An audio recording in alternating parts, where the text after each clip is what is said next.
Gentlemen, 2 Matts, 1 market. There If we you go. know, you know. There you go. So Matt Kirschling, Gold Star Mortgage. Matthew Kemps with Lone Wolf Realty Group at Spyglass Realty. And James MacDonald with Craig Proctor Coaching. And this is 2 Matts, 1 market. So we got our special guest, James. It's a big deal. Huge deal. Flew all the way in from San Diego? San Diego. San Diego to come in and do a coaching course. All things considered, we'll leave it at that.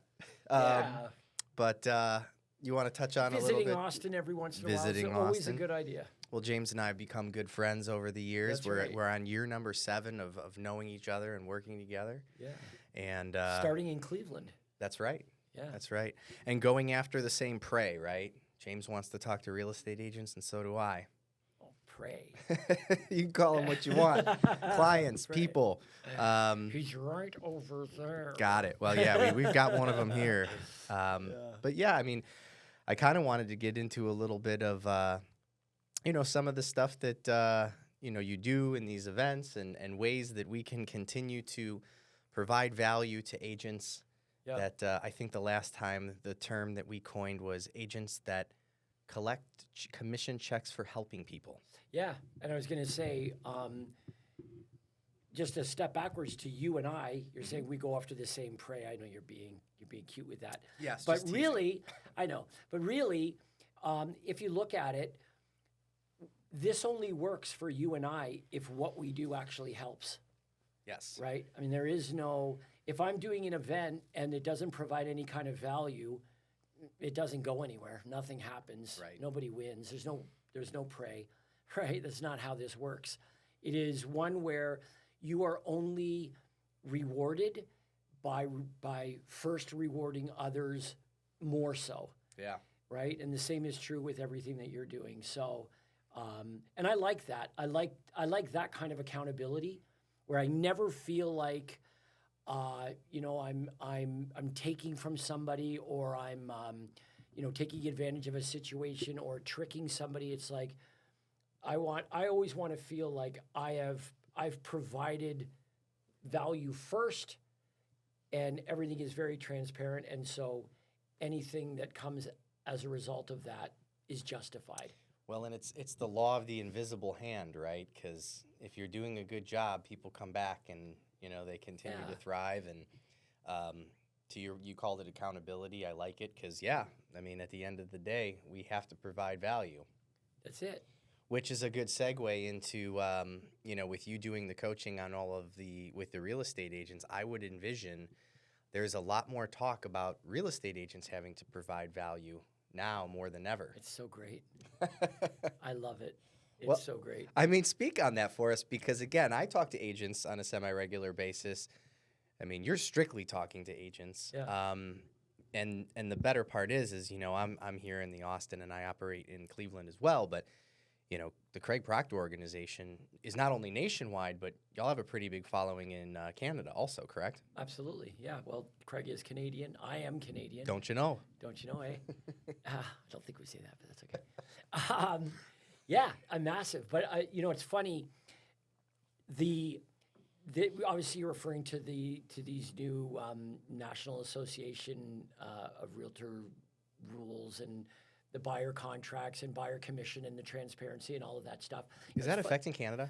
Not yet, but Okay. it's whatever happens in the U.S. happens in Canada Got it. eventually. So it's only a matter of when, and it's better anyway. Don't you know? Don't you know? He always says A. When you're I like, say we don't A, say but- that, I'm like, he says A all the time. It was the don't you know more than the A. Gotcha. That's Right. like a Wisconsin thing, right? I was going to say, Okay. yeah, that's maybe more Midwest Wisconsin. But no, it's funny that the agents that are complaining or sort of most concerned about these new basically transparency rules, when I look them up, it's like, but you only sold 2 homes the old way. Right. So, like, what you don't What are know you how to do it. changing? You Yeah. don't know how to do it either way. It's like, this is going to kill it. This is going to destroy everything. I looked you up, but you only did one buyer side. And it was your aunt. Like, so what are you talking about? You have no process. You can't sell free. So, Like what you need is not, it's not about rules, it's not about transparency, it's not about contracts. You need an entire overhaul of when you wake up in the morning and you put on the real estate hat, whatever activities you are engaged in from that second to the end of the day, complete overhaul. Because if you can't sell free, which is what it is right now, Sure. like I will work with a buyer for free. You will never pay me. You're never obligated. You don't have to buy anything, whether you do or whether you don't. You'll never pay me a nickel. Like if you can't sell that, and according to this you haven't, then it's not going to make any difference to you. Yeah. Right? And that's the reality with most agents. So I'm just saying that the overwhelming majority of most of the agents that are very concerned about this, they aren't selling anything now with the way it is now, which is basically you're selling free if you're working with buyers. Right? You're not charging them money. They're not compensating you if they buy a home. You're getting paid out of the proceeds of sale already negotiated from the listing agent, and you still can't make any money. You've got a much bigger problem than this might be a hard question to answer because you just might not know. But if you do, just being around these agents, in a situation like that, and I think this is just a sales thing, from a sales standpoint, do you feel that agents that feel that way because in terms of like real estate activities, let's call them, right? Like in their minds, they are running a lot of buyers. They are having a lot of consultations. But then when you put the closings and say, what are you doing? In their minds, like, I have a very busy day every single day. Right. And I'm doing real estate activities, arguably. That's right. It's just not resulting in closings. Or right. when you really dig in on these, clients of yours, do you find that? Yeah, but the same thing applies. I mean, maybe that's true with some of them. They are spending time in these real estate activities with buyers. But the fact still remains, your process, whatever it is that you're doing, it is not working. Right, it doesn't produce results. Because there are other agents who are also busy, but they're at the top of the food chain, and they're selling lots and lots of real estate, including to buyers as well as listings. So how come they're doing it? Right. How are they able to do it in the identical marketplace with the identical buyers? Why are they able to sell lots of real estate and be busy with real estate activities as well? Is because they have a different process. The activities they're engaged in are completely different activities than what the majority of agents are involved in. And those very activities are the problem. Gotcha. That's what I was going to ask is, have you been able to identify, is it usually one or the other? In other words, if you got 10 brand new clients that came to you and said, James, I'm not successful in what I'm doing, is it usually like a character flaw in respect to like, well, you're just not doing money-making activities, or is it typically you're doing all these real estate activities that aren't making you money? It's funny. It's not a bad process. It's a lack of any process. Right. Most agents wing it. That's really the problem. It's not like, I've got a bad process. I need to change my system. It's like, system, what are you talking about? What's your system? I remember when I met Craig, he said, well, you join my team, you have to do it my way. Not your way, my way. And I'm sitting there thinking, this guy thinks I have a way. It's like, I have no way, Gotcha. right? A way. And that's the problem. So what ends up happening is, for most agents, they let the client dictate the way that this is going to work, right? Since they have no process, they have no system, they have no way of doing it, they're just winging it.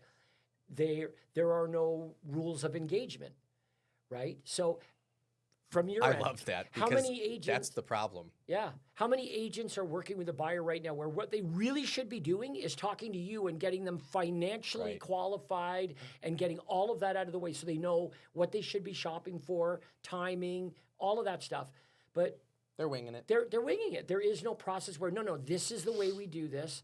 This is the next step in the process, and this is how it's going to be done. If you're working with me, this is our process. And the reason we do it this way is because when you do it this way, it results in the outcome we're both looking for. You in your dream home, and me with the real estate commission check in my bank account. Right. But when we do it your way, client, it doesn't.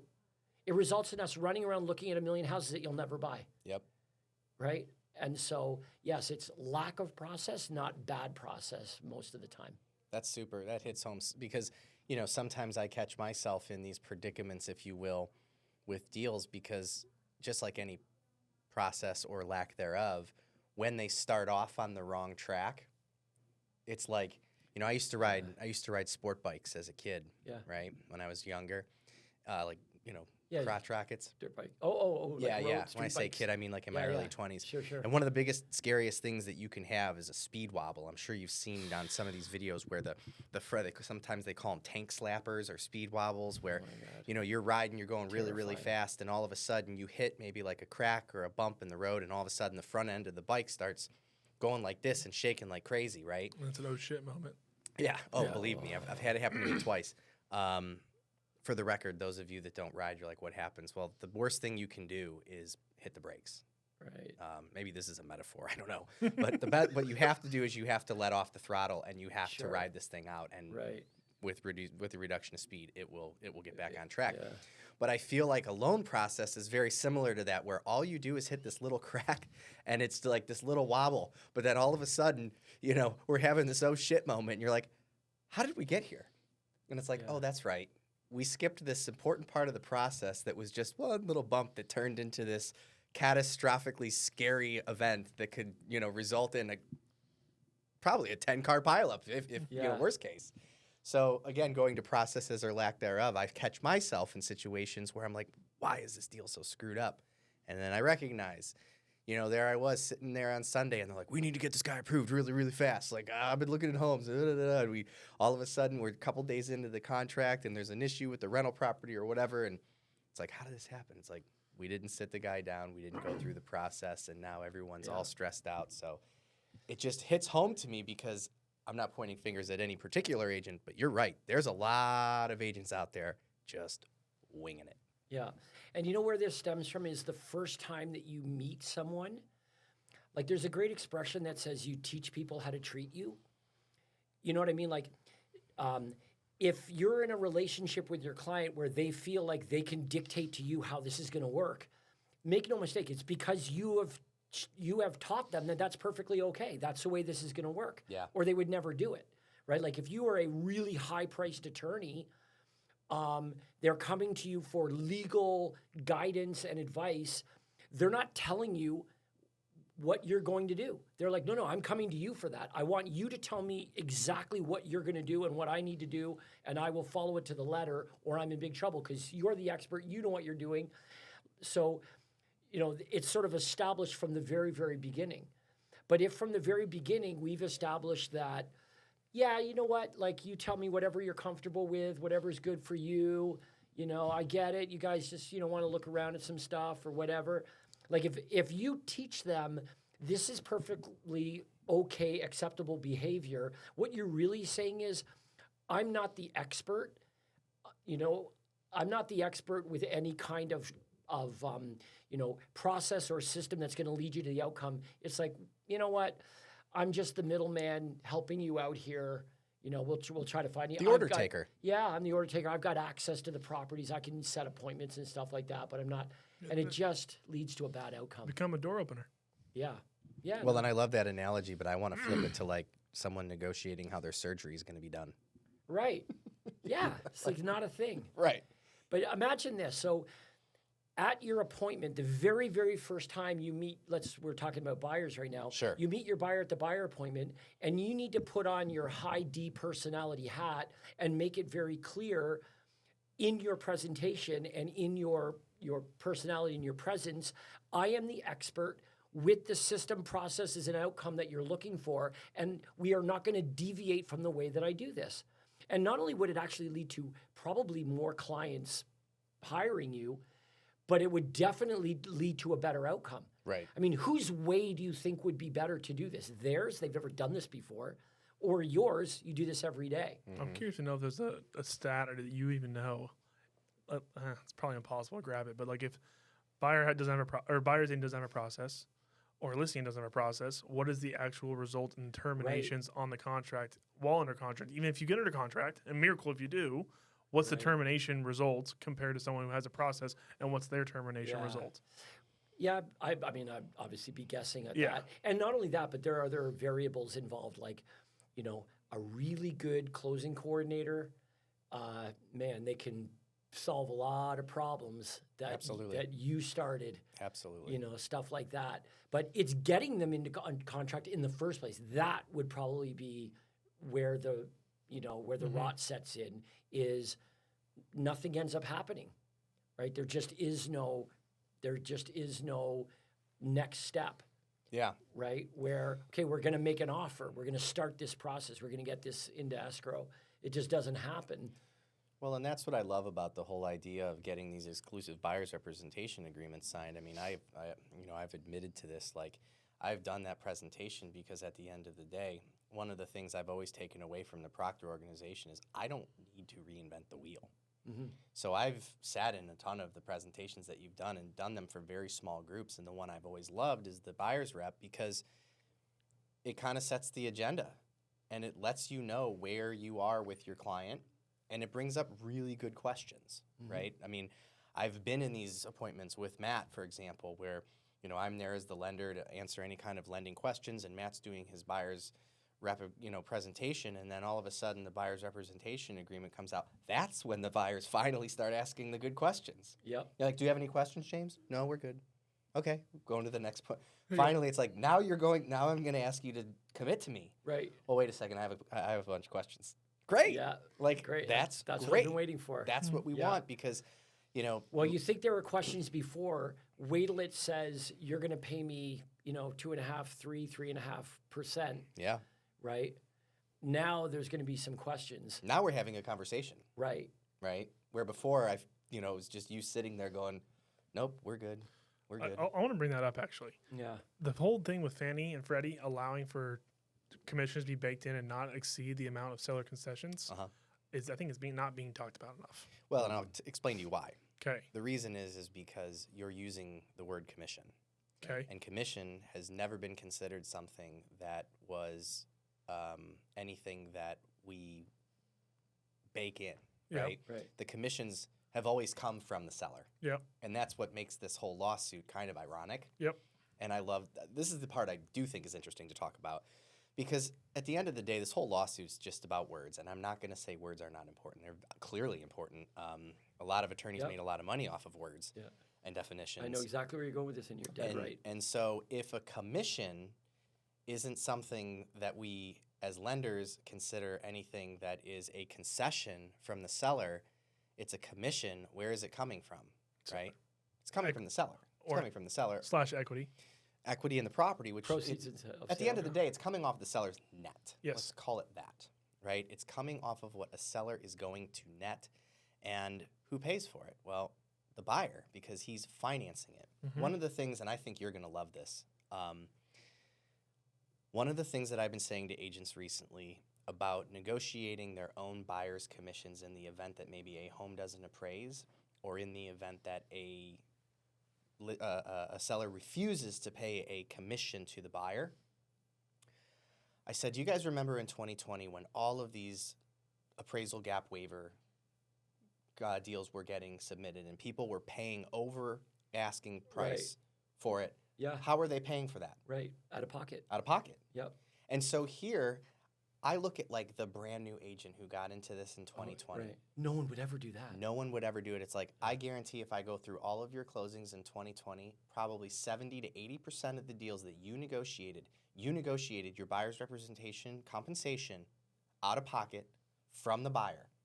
It was just called something different. Correct. Right? Because if we can't bake your commission in, James, as the buyer, and it comes out of pocket, I mean, how is that any different than any appraisal gap waiver as far as like, how do I pay for my closing cost prepaids? Like, you've already been doing this. You have an option of paying me out of pocket or we move on to the next property because we were not successfully able to negotiate this one. Right. And that's even another, I mean, even a more basic way of looking at it is if you're not able to negotiate closing costs back to the buyer sufficient enough to pay your compensation, then I guess we don't get the property. Right. Happens every day. Correct. Happens every day that a buyer makes an offer and isn't able to negotiate the property.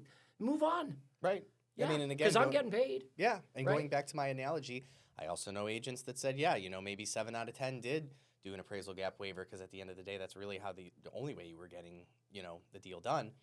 But to your point, how many did you have to say, well, if we can't write with an appraisal gap waiver on this property, we can't get this one. Yeah. And we move on. So the point I'm trying to make is like real estate agents that have any kind of concerns about, you've already done it. You've already done this. There are no agents unless you just got into the business. And then that goes to your point. Yeah. You've never done it any other way. You know what's funny is so much of this is paradigm. This is something that All of it. Craig talks about all the time. I mean, obviously some of it is logistics. Like somebody spent 10 years saving up a cash down payment for a property and they're going to give half of it to a real estate agent for commissions. I don't see that. Right. Like just as a logistical, that's not a paradigm. That's like real. I really saved up all this money for a down payment and you're saying I got to cut. It's like, that's got to be wrapped up into financing. That's more. But the idea of the buyer should be agreeable to compensating their own representative for their representation. The idea that that's crazy, that is a paradigm.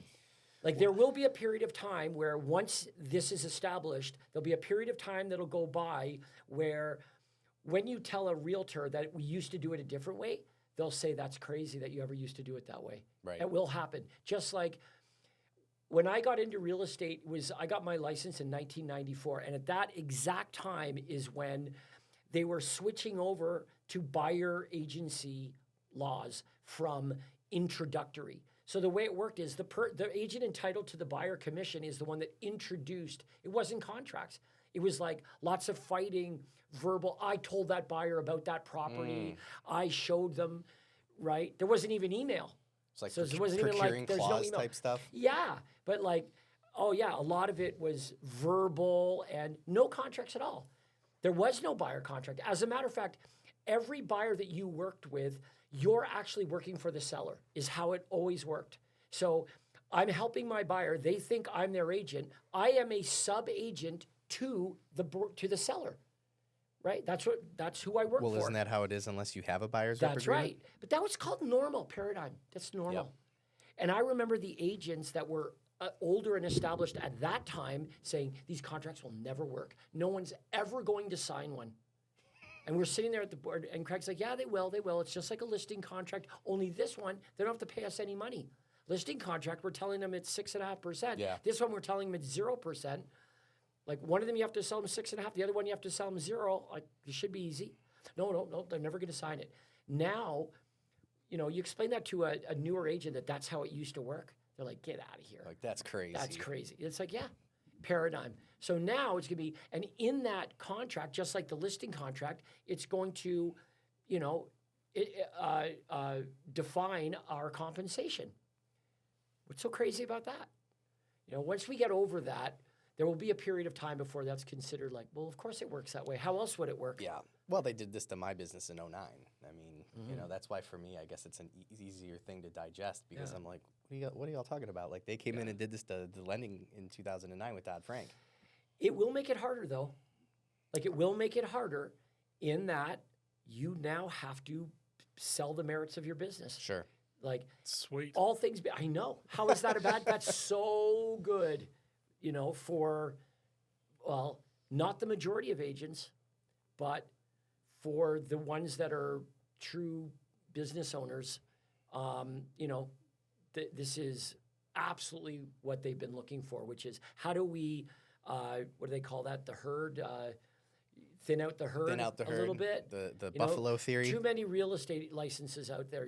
Yeah. And this will get rid of some of them because it's like now it doesn't matter whether you work with a buyer or seller. You got to sell the merits of your business because at the end of it, it's going to say there in that contract, you're paying me, whatever it is. And then on the flip side, just so we have all the conversations, if I were to finance, let's call an average commission in Austin $15,000 into a 30-year amortized, let's call it 6.5%. Yeah. What does that cost? It's going to cost you about $18 a month. Bingo.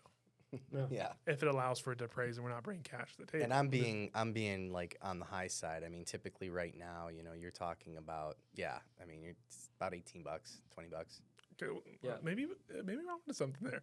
What if you pitch it that way? I was going to say that is an absolute no-brainer. Think of everything. You don't sell I was going to say a TV, but nowadays they're giving away TVs. Yeah, but there so was a cheap. time when it didn't sell a TV based on the price. It was like it's $4 a month for the rest of your life, Or how do you sell a car? Cars for sure. Right? It's like Boats. This is a $212 a month payment, right? So this is my services are absolutely free. In fact, if and only if I successfully find for you, negotiate on your behalf, and close on your dream home, will I be compensated $18 a month for your 30-year amortized mortgage. You're going to pay me $18 of that mortgage payment is going to go to compensating me if and only if we're successful in closing on your dream home. Well, that's how lending become, we're always so careful Does to that say sound fair? closing cost. Yeah, Right? of course. Does that sound fair to you? Is there going to be a business where you can actually have a separate scenario where you can finance it outside of the transaction, where a real estate or a brokerage? Right? No, and I'll explain to you why. Because those are note loans. So Okay. like we tried doing that in 2012 and 13 because, at the time after 08, we had situations where people's houses weren't appraising, and so it was very difficult to include the closing costs that were in there. So we tried doing these note loans, but the problem is that they're very difficult to attach to the property. Okay. Right. And to take out a note loan based on somebody's like name and good faith is extremely risky, especially for a small dollar Like you can't figure. attach that to like a Schedule C. No, I mean you could attach it even to, you can attach it to their credit, but like now you're basically Verizon Wireless. Right. You know what I mean? And Yeah. like people are looking at the like $15,000 note loan that they're paying like $18 a month. And that's the other thing. We're not going to amortize 15 grand. When I say we, I just know how lenders think. And whether it's hard money or anything, I mean, for 15 grand, you want credit card rates on that. Yeah. You want 22%. You're not going to do that as simple interest. You want compound interest on at least a Okay. 3 to 5 year And, note. and let's face it, that's the exception to the rule. The It rule won't is happen. it's just going to be wrapped up No in chance. financing. I hear you, but what if Yeah. you put a 30% interest rate on it? First, you can't go 30% because that's also regulated. Okay. But the point you're missing is the I amortization. got it. And so we're going to amortize over 3 to 5 years. That 18 now turns into about $200 a month. Okay, I'm sorry. I was going to pace more be on your ass. Yeah, I know. Do you know who Pace Morby is? No. Okay, don't even get me started. The quote unquote creator of Sub 2. Okay. Are you familiar with all of the Sub 2 stuff? Yeah. Okay. Yeah. He's Okay, the wow. he's the god of Sub 2. Okay. Yeah. So we've had So he's not- plenty of conversations about Pace. He's up in Dallas. and- Nope. Oh, I thought he was. Arizona. Arizona. Okay. He's in Scottsdale. I see. And so, yeah, it's all about, Yep. getting people to give up their loans and not, and then if the due on sale hits, they're Lease getting with option, baby. attorneys, and it's all this. It's, So let's just do it real quick. well, James needs to know. I mean, he's in the biz. Okay, you had subject to, right? Let's just say you wanted to sell your property subject to. Well, the loan's going to stay. The lien stays in your name. I get the title. Okay, James is already Right away, interested. I'm in. Yeah. I'm going to make the payments directly on your behalf. And once the bank does find out, or if they don't find out, let's just say they do find out, then we're going to do what's called a lease option, or I'm going to lease the property out to you, and then I give you the title back, but then I'm going to take the title back once it's paid in full. But I still have the right to sell the property. So do you, though. That's sticky. Oh, it's so sticky. Yeah. The only time scenario I see it working is if you already said fuck it to life. Yeah. Your credit's already screwed. Yeah. You have nothing worse to happen. You're like, just get it off my plate. Right. But then the bank will do an assumption anytime. If a property if a lender is not receiving his payments and you call that bank and say, hey, you know what, I want to take over this money, they're like, please, right. So in that situation, it becomes moot. It's like a solution in search of a problem. Correct. So like when there's people who currently are, and the only other time is if somebody was underwater, right? Mm-hmm. If you were underwater and didn't have and I would just say this is poor life choices, but if you're underwater and you want to buy a new home and you can't get out from underneath this one, I would argue that, to your point, like that's just not how the world works. Mm-hmm. But if someone takes over the note and they're underwater and they're taking on the potential risk because they see the future gain, I guess if the two of you can agree on that, then maybe. But we've talked about this 6 ways to Sunday, and it's ultimately a ton of risk for the person who is on the loan, and all the reward for the. I mean, I would Right. if anyone wants to relinquish the title of their home while also maintaining the liability of their loan to me, Call me. Right. message me today, Right. Yeah. like today. Right. I can't believe it's legal. The crazy part, it is legal. Yeah. The part Wow. that crosses boundaries when you have the due on sale clause is what the lender basically states, And if the lender catches you, okay, well, now it's due in full. Okay, well, actually, you know what? Title's back in his name. No issue. We got a Right. lease option now. Right. Jeez. Yeah. So anyway, that is a hot topic on the real estate podcast. Okay. I was gonna Sorry, say, it gets that me. was a diversion, but I'm happy to from, hear that you're not super familiar with all of no, those I things mean, I've that, heard of that it, agents and are asking you just about how another to do snake this. oil sales. And where we as agents see a lot of it, let's just say, for example, someone did a VA loan. Mhm. They had 101% financing, and they bought the house 3, 4, and 5 months ago. Well, now they're getting a job relo, and they have to move from Austin. Let's go back to California. They can't afford to pay a real estate agent. They can't afford, they don't have, there's no equity. Right. So they'll do these sub-twos. They take the risk because then the buyer, they call it transaction, or basically a transactional cost, where the buyer pays the commissions up front for the listing agent, the buyer's agent, and title. And if there's an attorney involved, buyer pays it all. Title transfers to the buyer. The debt stays in the seller's name, and then they get they basically get the loan serviced. So for the first 12 months, technically, the way they sell it at least, and he can confirm all this stuff, 75% of the DTI is relieved. Once 12 months and 1 day comes up, all of it's relieved, but the debt's still in your name. Right. Still all the risk, yeah. Yeah. So to move on from pace more, because I feel like it's getting hot in here, and we turned the air on, so I know it's. Sorry, I didn't mean to piss you off. I wanted to get into a little bit, the stuff that y'all have been doing with Proctor. I know that not this event, but the last one, you guys had signed up, and I believe you're doing weekly meetings with James now. But And it's we're via Zoom. about to start talking about one-on-one. There we go. So I wanted to just kind of dive in and let you guys chat a little bit about some of the things that you've kind of gotten from that, and how it's working, or feedback, and all those good things. Don't want to disclose too much because obviously still want you to sign up for the coaching. Of course. But there's something that we talked about on one of the calls that I implemented pretty heavily, and it's how to pick up more buyers from a certain way of doing things. Still need clarity on one thing. We'll talk about that later. But I kind of didn't reinvent the wheel. I just added to the wheel, just gave a little other section to it. And I've gotten several buyers out of it to actually end up buying my listings. Nice. That's great. Yeah. Well, going back to the FSBO stuff. Okay. Yeah. No, it's really valuable. Really what we did was we took a part of the Craig Proctor system, the lead conversion process. Outside of generating leads and all that stuff, which, I mean, you could go to a seminar Monday to Friday about lead generation. Sure. There's numerous lead generation companies. You can run your own ads or learn how to do that. Everyone's a social media star and trying to generate leads that way. On the weekend, you go do an open house and pick up leads. Leads, if you're a realtor in 2024 and you don't have any leads, it's because you're not doing anything. Yeah. Right? Because there are plenty of leads. It's where the rubber hits the road is what you do with those leads. And if what you're doing with those leads is insufficient, then you're probably not getting anywhere with them. Sure. And that's the premise of, when we do events like yours or any of these little events, what we're focused on is, I don't care the source of where your leads come from. Let's talk about your process of what are you doing with the actual leads that you're generating. What are you doing with them in terms of automated nurture and offers and, conversion? And what are your skills, when you're actually conversing with prospects, whether it's over the phone or face-to-face? What words are coming out of your mouth? What offers are you making? Because what I hate hearing is the leads suck. These leads suck. Oh, I stopped buying those leads. They suck. Yeah, we used to get those leads. Those leads are terrible. They suck. Right. And the whole time I'm just thinking the same thing, which, I'll share is, no, you suck. Yeah. Right? I mean, look, I'm not saying some of the leads don't suck, but the problem you have is they all do. Yeah. And it's because, the truth is, that's not true. You don't suck.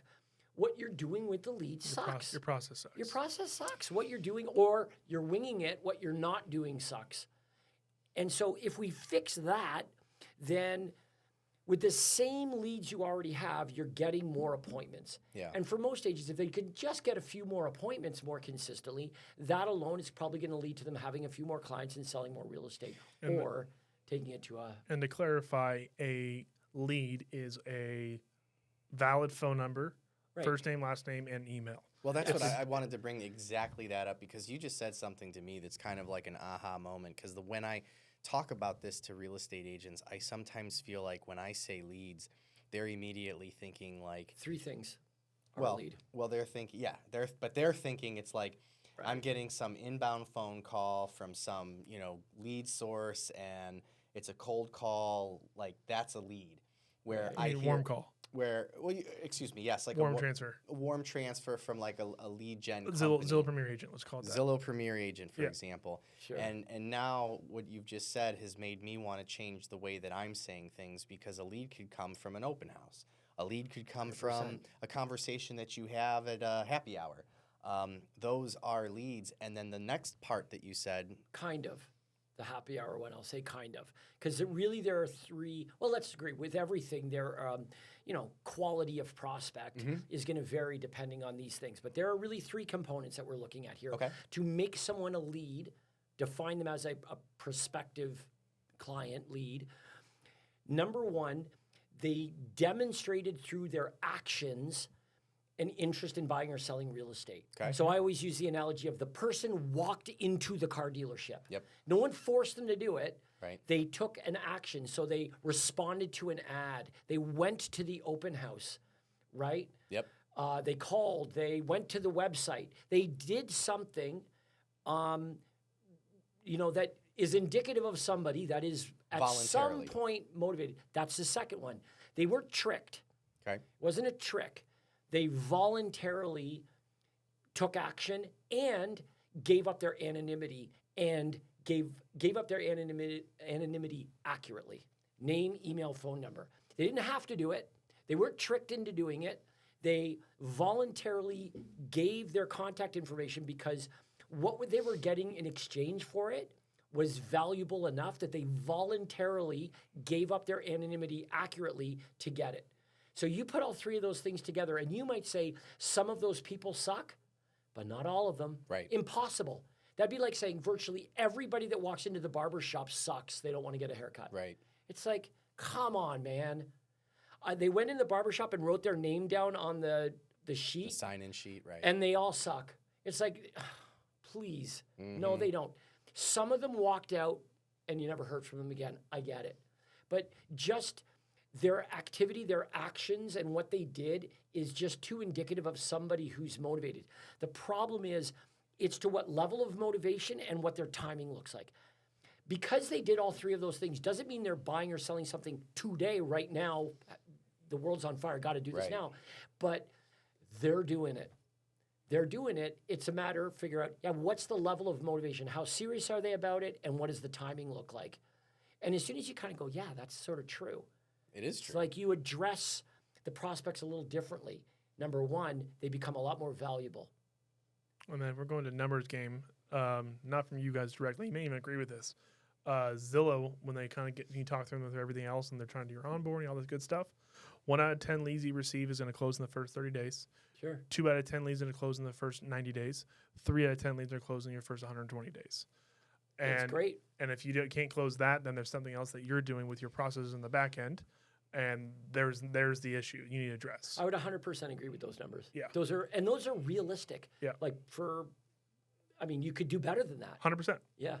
So the way they monitor it for us, we're a Zillow Flex team. So what that mean, and now we're in an enhanced market, which what that means is there's no option to go pay for a zip code and just say, I want leads coming through here. They work with the best teams or the highest converting teams. Thankfully, we're the number 1 team in Austin that does this. We have a flex team, and then we have our super flex team. Super flex team means you're converting 15% of leads that you receive into contracts or slash closings. If you're below that, you're just on the flex team. We got about 20 people in the 15%, and the majority of the brokerage is on the other side of things. We have people who are converting all the way up to 42% of the leads they receive. Obviously, their volume is going to be a little bit less of the amount of leads they receive because, let's be blunt, if you were closing 100 leads of the 260 that you receive, you would be close to a billionaire. There wouldn't be enough time for it. There wouldn't. Right. And you'd have to have a full team for it. Sure. Or you're just, let's not go there.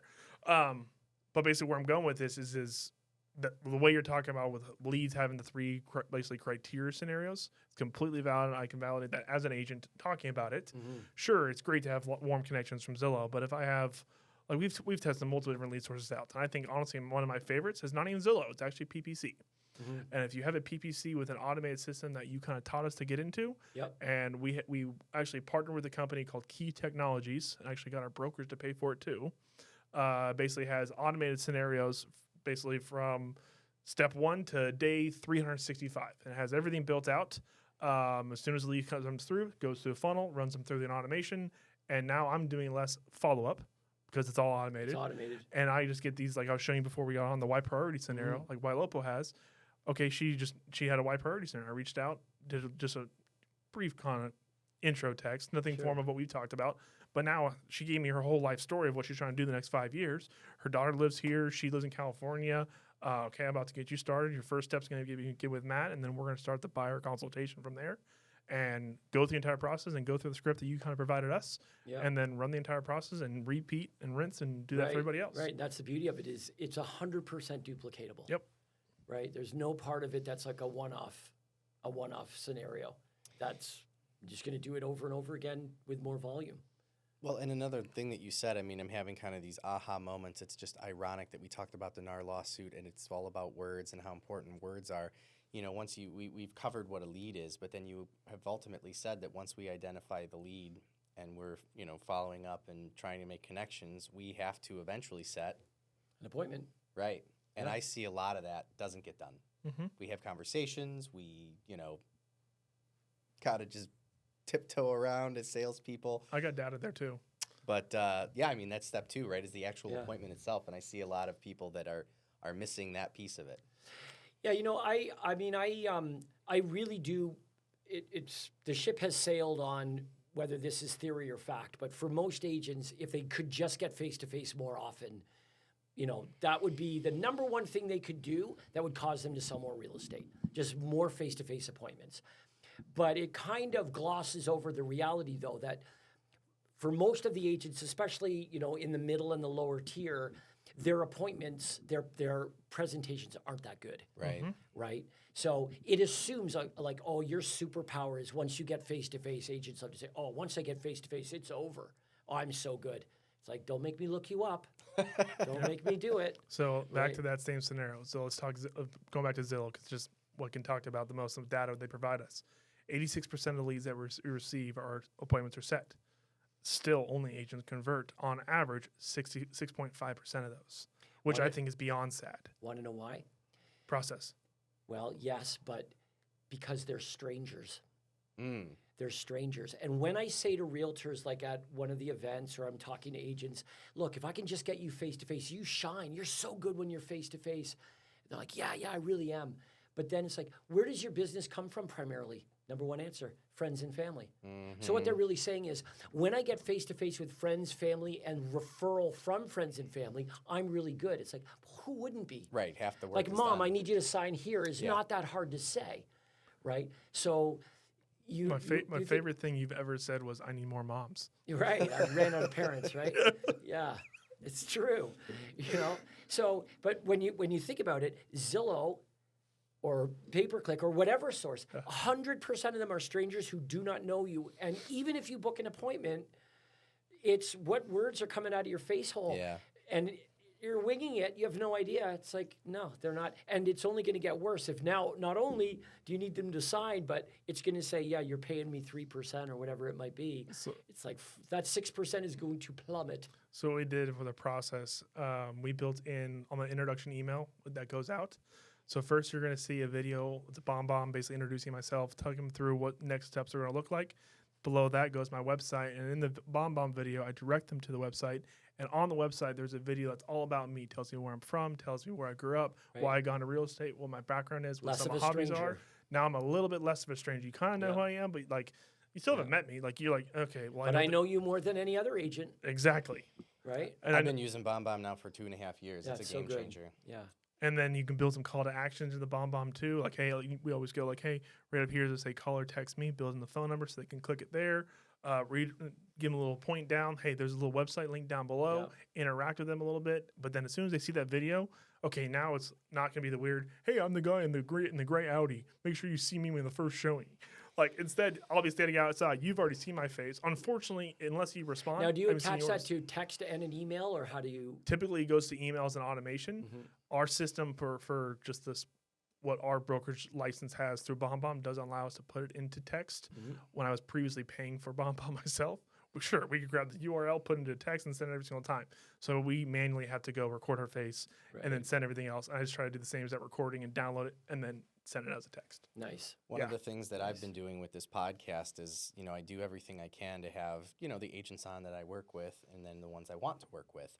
And one thing that has been very, very helpful for me is, usually the way that the handoff is the agent is connecting me, whether it's via text or usually via text or email, right, with a potential buyer. And I'm connecting with them and I'm kind of going through my pitch over the phone and setting up for like more of an official appointment once I kind of have their credit and all the things that I need. But there is that initial quick pitch. So when I send over, my information with my reviews and everything, it has been so helpful for me to say, oh, and by the way, here's a podcast of me and Matt Kemps, your real estate agent that we just did a few weeks ago. And I've established such a library of agents that I work with. And so being able to, and I've had so many buyers, they're like, they usually only watch, maybe 5 minutes of it. They're not watching the full thing. If we're lucky. Right. Right. Yeah. But they're seeing their lender and their realtor sitting down at a table, having a conversation in 4K, and they're like, I know these guys. Like, this is my team. Partnership and team. it has been, because I think about BombBomb and how well it's done for me, and I know you and I kind of got into it at the same time with using it, and I think it would be I think BombBomb on an individual level works fantastic, but can you imagine you and I smashed together in front of a laptop recording a BombBomb? No, it'd be so weird, right? Yeah, and it just wouldn't work. But having us in a room like this in a podcast and getting almost like a 2-for-1 video, it works. And I don't know, like I never thought about this to be a thing, but it does. It works. Are you maybe like Property Brothers out of Denver? Yeah. It's weird when they do it. Like when they first like scrunched up next to each other, like this is the intro here, and they did the whole thing. Like, okay, that was a little weird, but now you're walking down the street, and now it feels a little more different. But validating your point, it is freaking weirder in their intro. Yeah, you can't like smash into one screen, but doing it this way, it way more natural. Yeah. Organic. And we began talking about this because the idea of this is how you introduce yourself to a stranger. But let's be real. Even doing that, that is not going to cause, that's going to help you get an appointment. Yeah, that's not conversion. It's not really conversion. Right. That number that we're talking about, that 6%, which is shockingly low, that's just bad process and bad skills. And it's because, generally, realtors get their business from people they know and immediate referrals from the people that they know. So they're pre-sold. They don't have to be that good. Right. And what it all boils down to is, I don't know you, you don't know me. Why should I choose to do business with you when I have all of these other options? All of my other options are keep doing what I'm doing right now, whatever that might be. Choose any one of another 100,000 agents in the area that could also help me. Like, why you? What do you got? Yep. And the overwhelming majority of agents, I got nothing, right? They could say like, oh, I'm really good. I will help you and I'll answer your calls. It's like, really? That's your, there's your 6%. We just added a new one into our whole buyer guide scenario. It's 90 ways we serve you. And it starts from day one to closing, and it tells them every single thing that we do through the entire portion of the transaction. Because they know that we do probably 10 of those things. They don't know about the other stuff that we do behind doors because we don't really talk about it. And then when they're like, oh shit, you do that much work?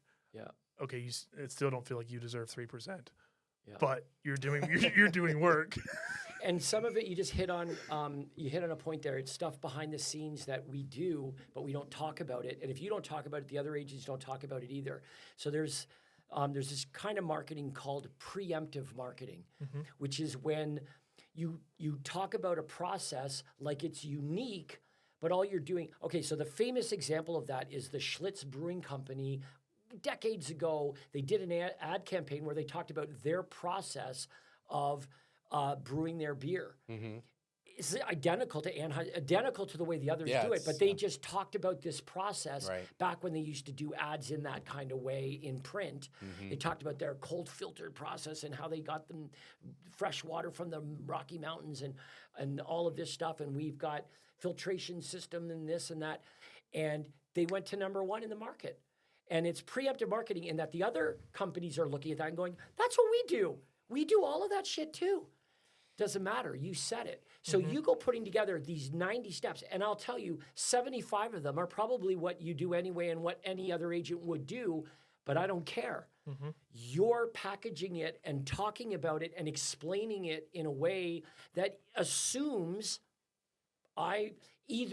I'm the only one doing it or I did it first.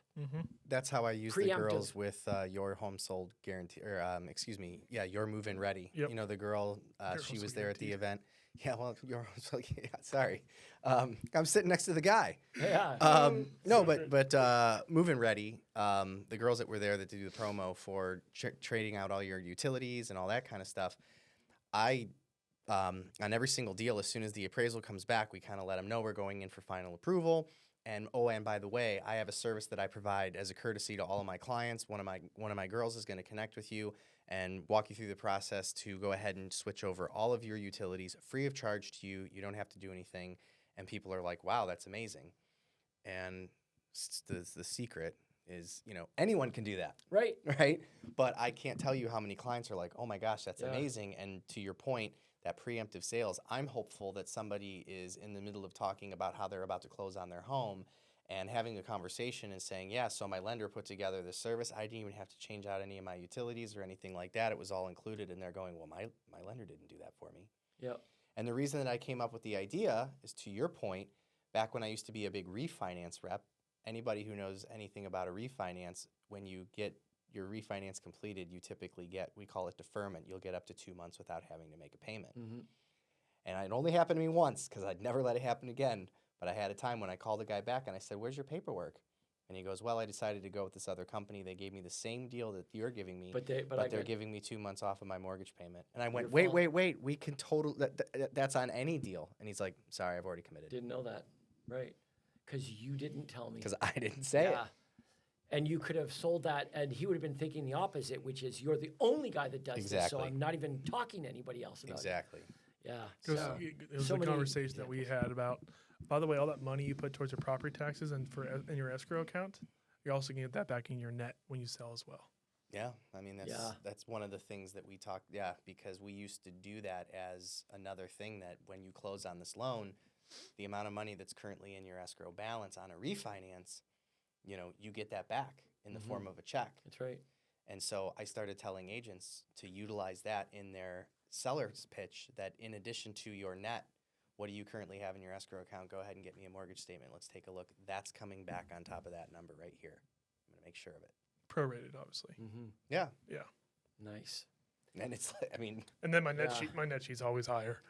yeah, always. Yeah. Because no You one else said know, it. Where that sort of started with Craig, that preemptive stuff, was in the listing presentation. One of the things that we had in there was within 48 hours, I'm going to have all the details on your property, initial photograph images. I'm going to have it in front of 40,000 agents locally in our real estate board within 48 hours. And all of these are backed with a guarantee. If I fail to do any one of these within the time allotted, I'll pay you $500 for each infraction at the time of closing. So there's a consequence built in, but we know it's automatic. And of course, that's just loading it on MLS. Sure. Right?